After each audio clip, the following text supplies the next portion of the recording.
Hello, and welcome back to another episode of the Western Canon Challenge, where we are reading the entirety of the Western Literary Canon out loud. Today we are completing journal collection number 38, dating from the year 1847 when Emerson was 44 years old, and we are starting with a editor's note, and I will read that and then start on the rest of the journal collection. Mr. Emerson sailed from Boston for Liverpool in the packet ship Washington Irving, Captain Caldwell, on October 14th. He had left his loyal and in every way capable friend Henry Thoreau in his home to man the wall during his absence.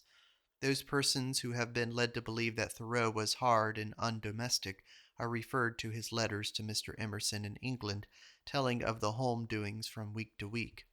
For Mrs. Emerson, he felt a reverential and sympathetic regard, as of a younger brother, and the children found in him the most delightful of companions. See the familiar letters of Thoreau, edited by Mr. F. B. Sanborn. Through the friendly offices of Mr. Alexander Ireland, with whom Mr. Emerson had the kindest relations, on his first visit to England in 1833, at this time editor of the Manchester Examiner, Mr. Emerson found himself engaged to lecture before many mechanics' institutes in Lancashire and Yorkshire, associated into a union and rapidly extending into the Midland counties and northward into Scotland. End of note. At sea, October 14th. The good ship darts through the water all night like a fish quivering with speed, sliding through spaces, sliding from horizon to horizon. It occurred in the night watches that the true aristocrat is at the head of his own order, and that disloyalty is to mistake other chivalries for his own. Let him stop at the hotel of his fashion, and whatever he does or does not, let him know and befriend his friends. Perhaps the scholar should carry with him a little trunk of specimens also, and be able to wile his lowest company from their meat and lowness by the new charms of romance and of reason. Coals to a market. Can you not fancy that, after all your elections, you are still carried in some degree by the genius and habit of your countrymen, of your profession?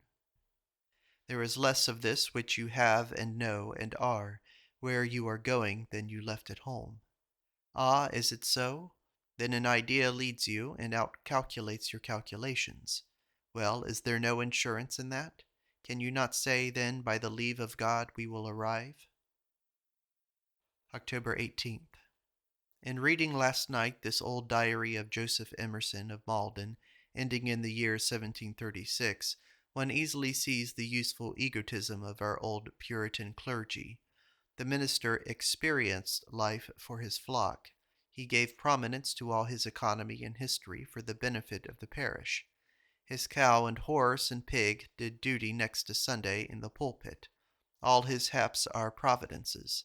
If he keeps school, marries, begets children, if his house burns, if his children have the measles, if he is thrown from his horse, if he buys a negro and Dinah misbehaves, if he buys or sell his chaise, all his adventures are fumigated with prayer and praise. He improves next Sunday the new circumstance, and the willing flock are contented with this consecration of one man's adventures for the benefit of them all, inasmuch as that one is on the right level and therefore a fair representative. Thus, in his diary, the minister notes January 27th of 1735, quote, "Some talk about buying a shay. How much reason have I to watch and pray against inordinate affection for things of this world?" January 31st. Bought a shay for £27 10s. The Lord grant it may be a comfort and blessing to my family. February 5th. Remarked smiling upon my being drawn in a chaise. The Lord Jesus has the entire government of the church, and to his favor I am indebted for such a smile of providence so very unexpected. In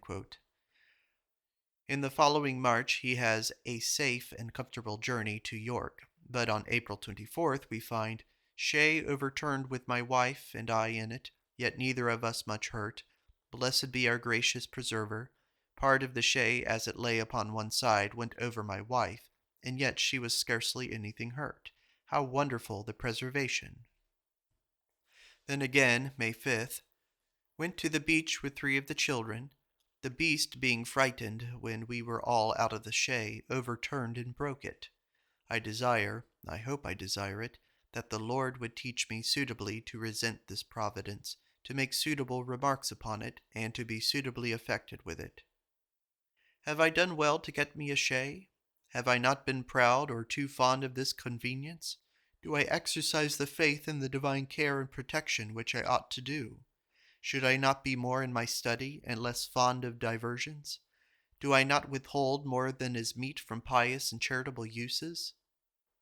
Well, on 15th May we have this.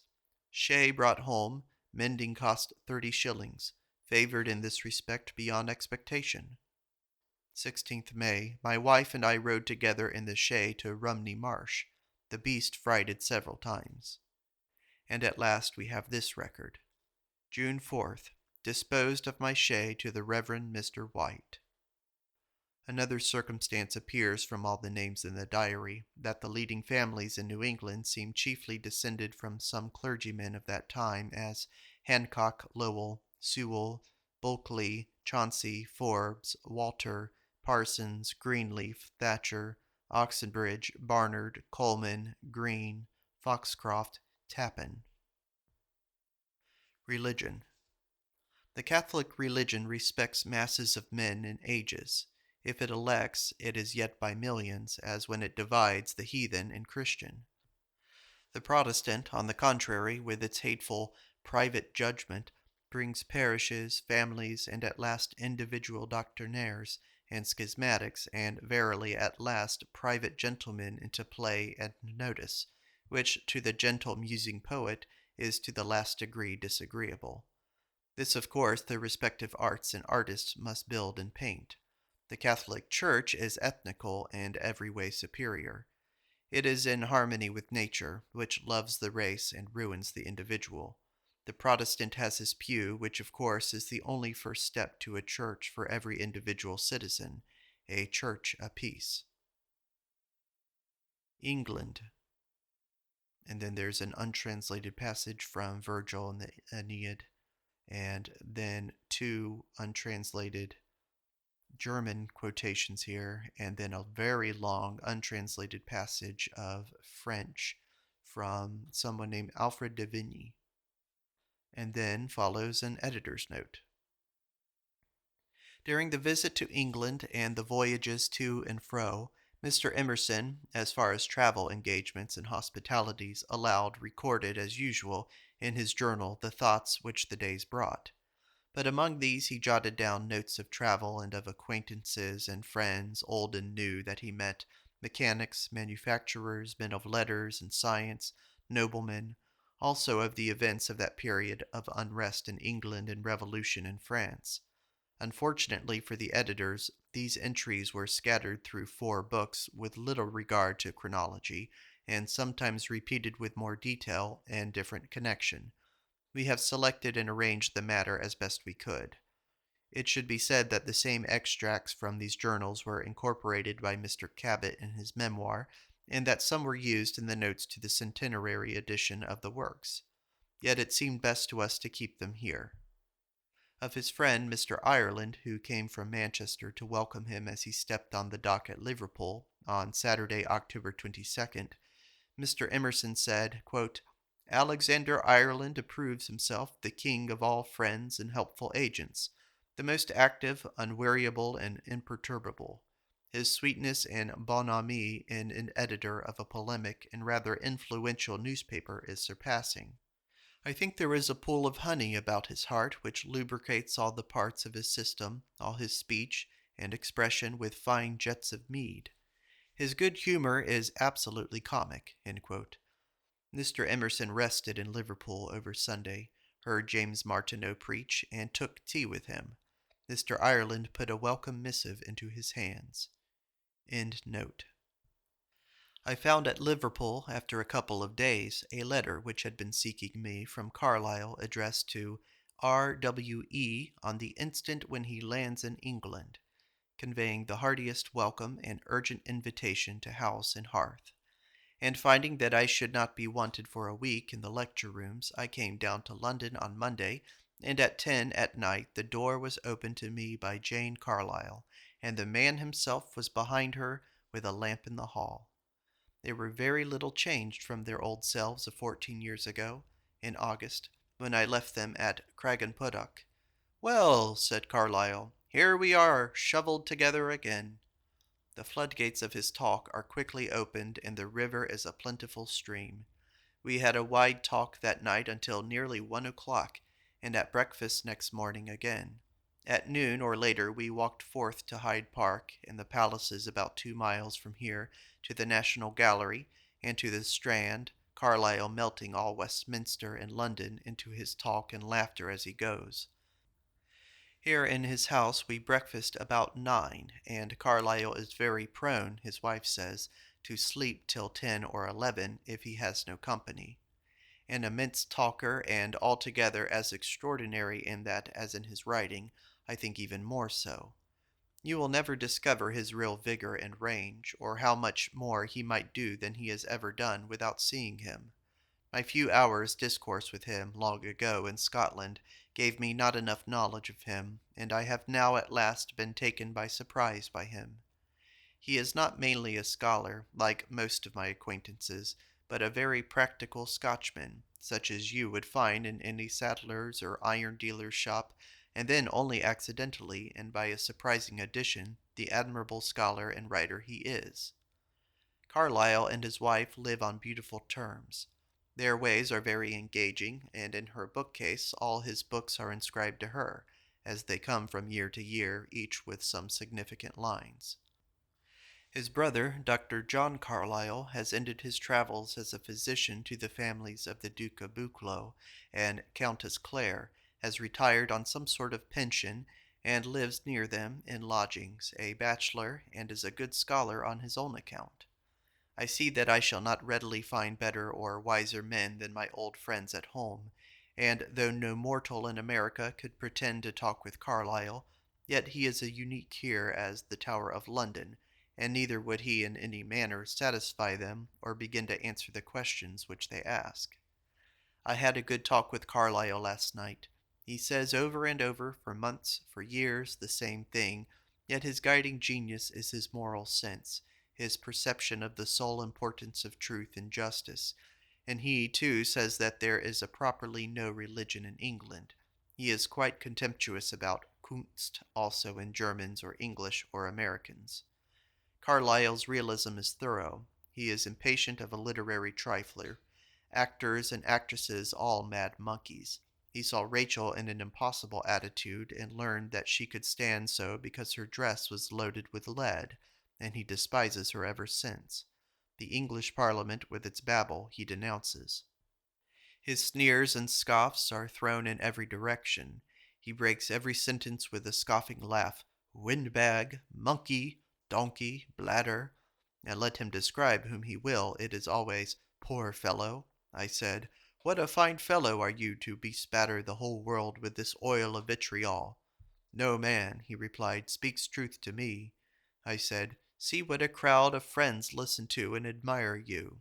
He said, "Yes, they come to hear me, and they read what I write, but not one of them has the smallest intention of doing these things." I said on one occasion, "How can you undervalue such worthy people as I find you're surrounded with, Milnes and Spedding and Venables and Darwin and Lucas and so forth?" He replied, "May the beneficent gods defend me from ever sympathizing with the like of them." I begin to understand that this arrogance and contempt of all people around him is brought to the genius by numerous experiences of disappointments in the promise of characters in a great population. London, October 26th. Mrs. Bancroft presented me to Samuel Rogers, Esquire. Mr. Rogers invited us to breakfast with him on Friday. Just before 10 o'clock I attended Mrs. Bancroft in company with her son, and young Butler of New York, to Rogers.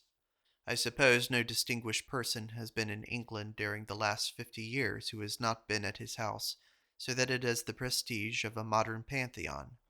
Mr. Rogers received us with cold, quiet, indiscriminate politeness, and entertained us with a store of anecdote, which Mrs. Bancroft knew how to draw forth about such people as we cared most to hear of: Scott, Wordsworth, Byron, Wellington, Talleyrand, Madame de Staël, Lafayette, Fox, Burke, and crowds of high men and women who talked and feasted in these rooms, which are decorated with every precious work. The mantelpiece was carved by Flaxman. An antique marble head Canova had brought with his own hands and set down in the place which it now occupies. Sir Francis Chantrey, dining one day with our host, asked him if he remembered the workman who made a cabinet for him, which was now in the apartment. "I was that man," continued the sculptor. "Here are the vases from old Rome and some of the best pictures in England. Casts of the Elgin marbles are judiciously let into the walls, near which a flying staircase mounts, so as to be examinable at every angle. Mr. Rogers showed us Milton's autograph, Pope's original bust, autographed letters of Washington, Franklin, Mozart, Fox, Burke, Dr. Johnson, etc. He read letters of Byron to himself, and I saw original manuscript of pages of Waverley, and so on, to any extent. This man's collection is the chief private show of London. Rogers's sentences are quoted almost as much as Sidney Smith's for their satirical point. It was he who said of Croker's article on Macaulay in the Edinburgh that he had attempted murder and committed suicide. When Miss Cushman asked him whether he should not go to America, he replied, "It was always my intention to visit America before I died, but now that I have seen you, I have no longer any desire to do so." Rogers told us of Talleyrand's visit to him with the Duchess of Orleans, blazing with beauty, and Pamela, afterwards Lady Fitzgerald, who was more attractive by the sweet seriousness of 16. He repeated Talleyrand's answer to Madame de Staël, who asked him which he should save on a plank in a shipwreck, Madame Recamier or herself. And then there is an untranslated French sentence here. I will butcher it, but I'm going to try to read it. "My Madame, vous pouvez nager." When this Princess of Orleans was on her way to England, and the question rose, if you could only know one English word, one said, "You could get along with yes." But the princess said, "If I knew but one, it should be no, because no sometimes means yes, but yes never means no." To an Englishman who said to the Persian ambassador, "They worship the sun in your country," he replied, "So would you if you ever saw him." Sidney Smith said, "Macaulay has improved. He has flashes of silence." Of the giraffe he said, "He would take cold and think of having 2 yards of sore throat." The two styles of the antediluvian and postdiluvian. Men nowadays have not time to lounge 70 years over a pamphlet. Hogg wrote, "Scott's novels," on the back of Waverley, etc. Walter Scott said, "Jamie, do you spell Scots with 2 T's?" Mr. Upcott, who lived in Autograph Cottage, had the writing found in Felton's hat, and a page of the diary of Princess Charlotte, and the death warrant of Mary, Queen of Scots. Editor's note: after returning to Liverpool from his 4 days' visit to London, Mr. Emerson found himself engaged to lecture nearly every evening in that city or in Manchester for 3 weeks. End note. Liverpool, October 30th. Everything in England bespeaks an immense population. The buildings are on a scale of size and wealth out of all proportion to ours, the colossal masonry of the docks, and of all the public to be accommodated by them, and to pay for them, so the manners of the people. The Englishman has thus a necessary talent of letting alone all that does not belong to him. They are physiognomically and constitutionally distinct from the Americans. They incline more to be large-bodied men. They are stocky, and especially the women seem to have that defect to their beauty. No tall, slender girls of flowing shape, but stunted and stocky. Englishman. A manly ability, a general sufficiency, is the genius of the English. They have not, I think, the special and acute fitness to their employment that Americans have. But a man is a man here. a quite costly and respectable production in his own and in all other eyes. The Englishman is cheerful, and his voice is. Their nationality is intense. Englishman is clean, methodical, veracious, proud, obstinate, comfort-loving, industrious, accumulative, nautical. English must have foothold, security in his face and manners because he has solidity in his foundations and method in his procedure. The English secure the essentials according to their light, and it falls at present on bodily good health and wealth. The Cyclops operative cannot subsist on food less solid than beef, and the masters cannot understand that there is any way to success but on capital and economy. The Englishman is above board and direct. He disdains, in fighting, to strike a foul blow. He disdains secret ballot. It is, quote, out of his nature to assassinate even property, end quote. Quote, considering the abject respect which truth meets with in England from persons of all politics, end quote. Sir Francis Head. England.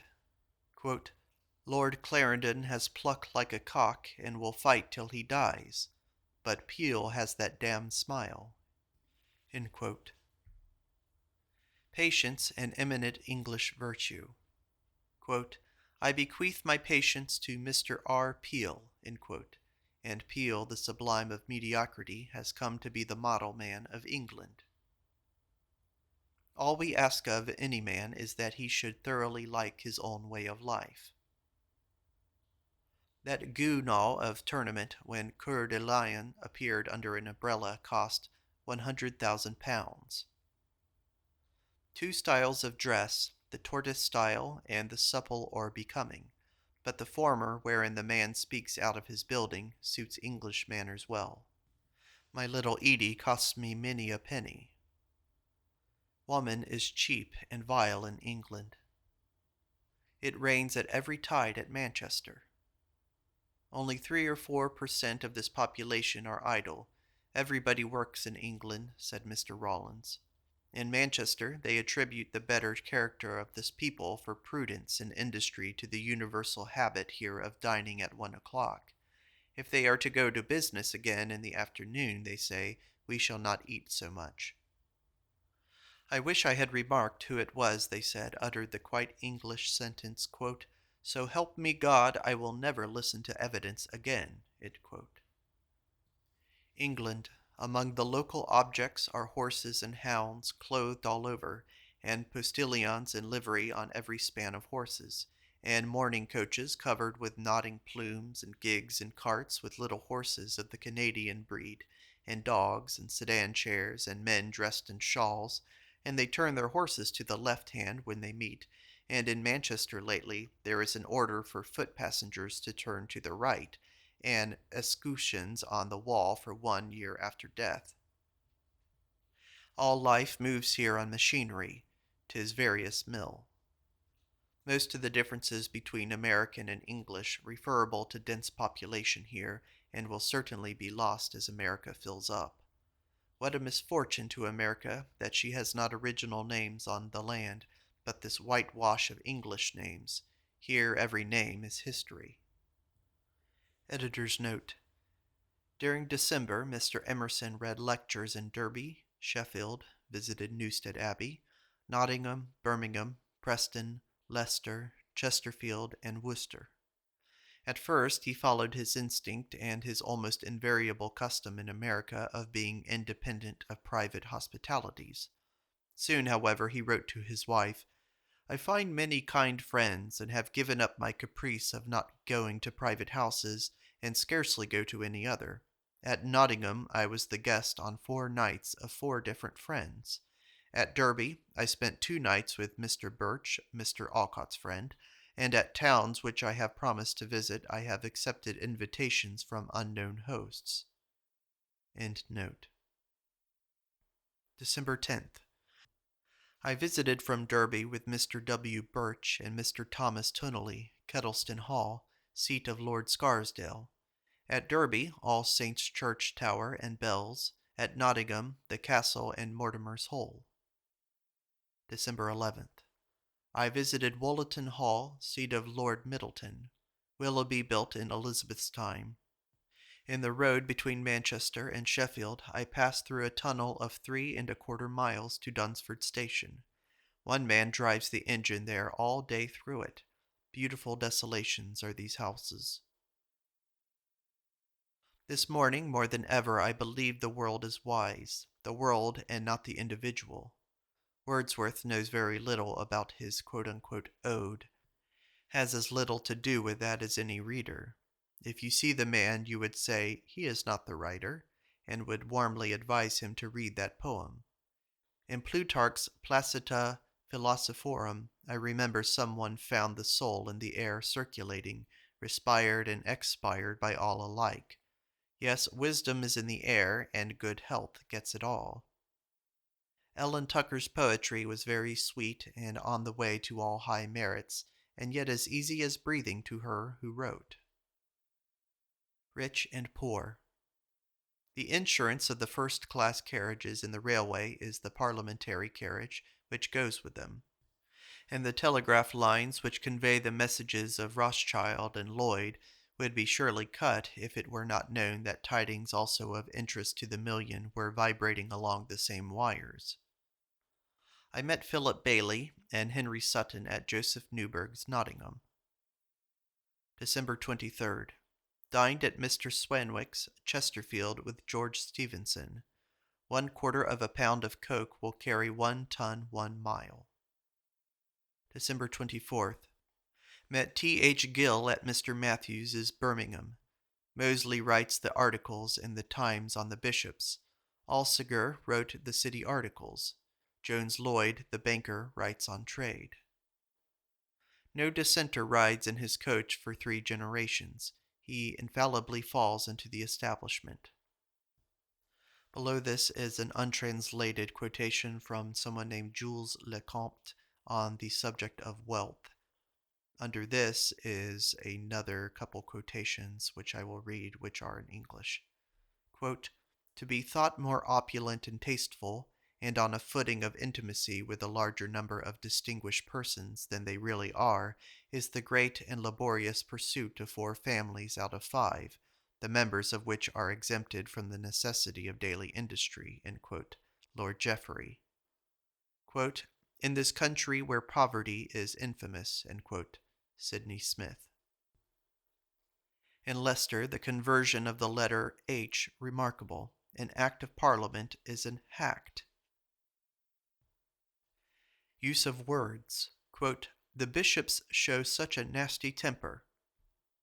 He never uses those nasty phrases, blood of Christ, atoning, covenant, etc. I had 1 or 2 nasty tumbles in writing. At Preston I saw sedan chairs carried about the streets, and at Birmingham a kind of cab drawn by a man, and a milk cart or something like it drawn by 2 dogs. At Leicester, the river Lair, now Soar, a Roman pavement, part of the Temple of Janus, a stockinger at work at his frames, and the remains of the old castle of John of Gaunt. England. It is the Times newspaper. The Times newspaper suddenly changed its tone on free trade one morning, about a week before the secret was out that Peel would adopt it, and begun its article, "The League is a great fact." Peel gave it the information, for the support of the Times was wanted, and that the paper would appreciate the importance to its interests of the early intelligence, mortifying all the other prints which fancied themselves the ministerial organs. The one rule to give to the traveler in England is, do not sneak about diffidently, but make up your mind and carry your points. The only girth or belt that can enable one to face these Patagonians of beef and beer is an absorbing work of your own. Otherwise, with their excessive life, they hustle you out of their world. December 30th. I went over Worcester Cathedral, part of which has stood 900 years.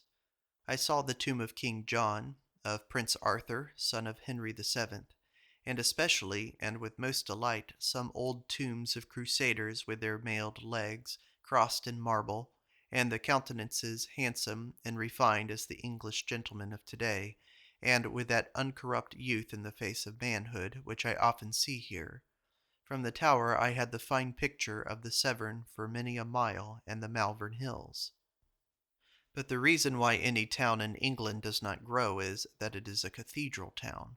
If Birmingham had been a cathedral town, they say it would have been no larger than Worcester.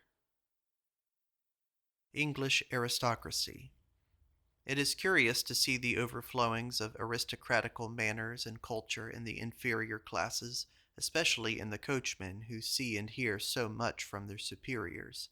My omnibus driver from Worcester, with his quotations from Shakespeare and his praise of his horses, and his condescending humor, and his account of the visit of his relations to him with a little boy, were deserving of Dickens or Ellery Channing. Public schools. Quote, "In their playgrounds and in their rooms courage is universally admired, cowardice or meanness universally despised. Manly feelings, noble sentiments, and generous conduct are fostered and encouraged. The spoiled child of rank, whose face had been most obsequiously smoothed downwards by the rough hand of the school, is rubbed upwards, until his admiration of himself, of his family, and of the extraordinary talents of his maiden aunt are exchanged for a correcter estimate, which continually makes him a better, wiser, and a happier man. In short, the unwritten code of honor which, like a halo, shines around the playgrounds of our public school, ever has done and ever will do all that can be performed to make those who have the good fortune to exist under it gentlemen." Sir F. Head. Their university system, which makes Greek and Latin alive, galvanizes Greek and Latin and unnecessary mathematics into the creation of a university aristocracy.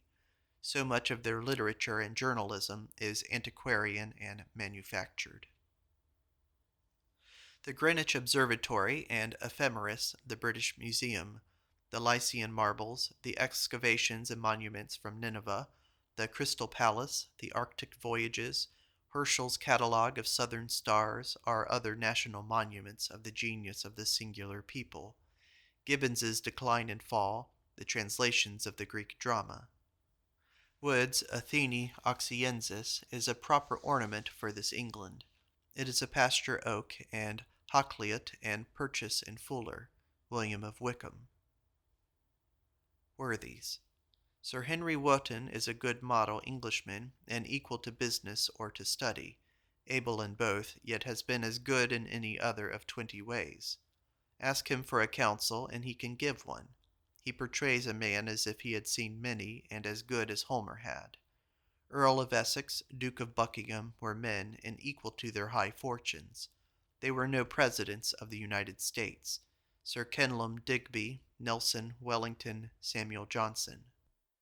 Never country had so many good citizens. The worthies of England. Never had country so many good fellows going about the world, and each one bringing home something useful. Sir H. Wotton brought home melon seeds, Raleigh tobacco and potatoes. Hargraves invented the spinning jenny and died in Nottingham workhouse. Earl Grey of the Reform Bill. Richard Beauchamp, Earl of Warwick, 1381 to 1439, at a joust in France, fighting with Sir Collard Fines, he so bore himself, the French thought he was tied to the saddle, and to confute their jealousies he alighted and remounted. At the Council of Constance his retinue amounted to 800 horse. Quote, "Our success in France lived and died with him." Crossing into Normandy, the ship was tossed with such a tempest that Warwick caused himself and lady and infant son to be bound to the mainmast with his armor and coat of arms upon him, that he might be known and buried aright, yet he died in his bed. Camden, 266, quotes this tetrastic made in commendation of Queen Maud of Henry I. And then there is a Latin phrase, which does have a translation, so I'll read it. Good days did not make her joyous, nor evil days mournful. She laughed at the rugged days, smooth ones she dreaded. Beauty did not make her frail, nor the scepter proud. Alone humble in power, beautifully formed, alone modest.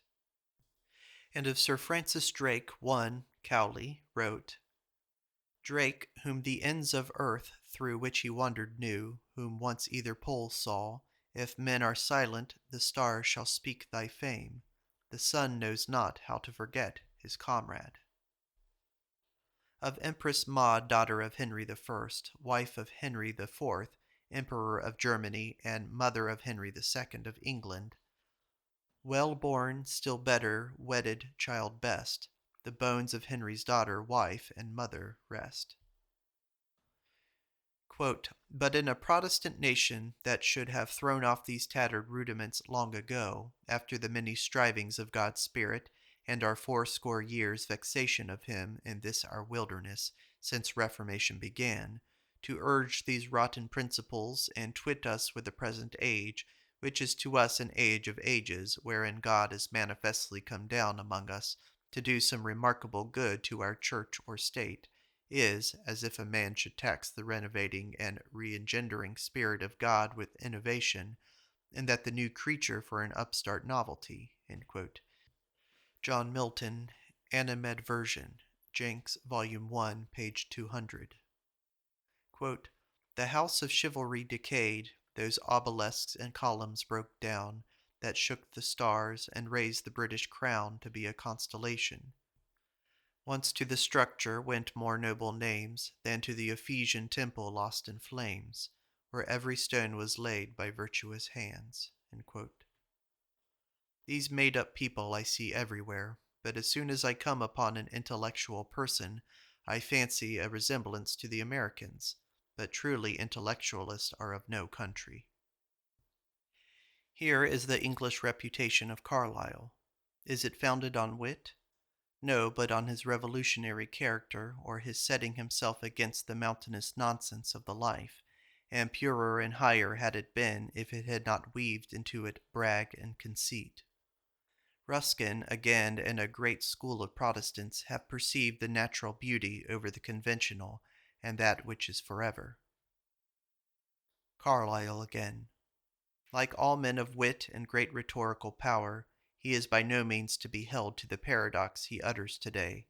He states it well, and overstates it because he is himself trying how far it will bear him. But the novelty and luster of his language makes the hearers remember his opinion, and would hold him to it long after he has forgotten it. Carlyle gave me a list of books which he advised me to buy, as follows: Kennett's History of England, Loth's Life of William of Wykeham, Camden's Britannia, translated by Holland, Britton's Beauties of England and Wales, Hainault, Aubrege chronologique de Histoire de France, Beattie's Chronicle, Collins's Peerage, 1745. Margaret Fuller writes concerning J. H. Green's Vital Dynamics, quote, what a fuss these English make about presenting thoughts to an audience. What tedious prelude of apology for taking liberty to utter anything beyond the poorest truisms, etc. To Margaret Fuller in Italy, December 1847. Yet I hear nothing lately of our friend F and W and E and A. The goods of that country, America, are original and incommunicable to this England. I see that well. It would give me no pleasure to bring valued persons thence, and show them to valued persons here, but lively pleasures to show to these last those friends at home in their own place. Shall we not yet, you also, as we used to talk, build up a reasonable society in that naked, unatmospheric land, and effectually serve one another? I observe that many young men here look wishfully to America. I never dare say to them, go, though I might go in their position. I observe that the idea of owning woodlands, etc., is very attractive to the English imagination. Yet our young men find it all but impossible to live in the great continent. This is the end of Emerson's journal collection number 38, dating from the year 1847, when the author was 44 years old. Thank you for listening.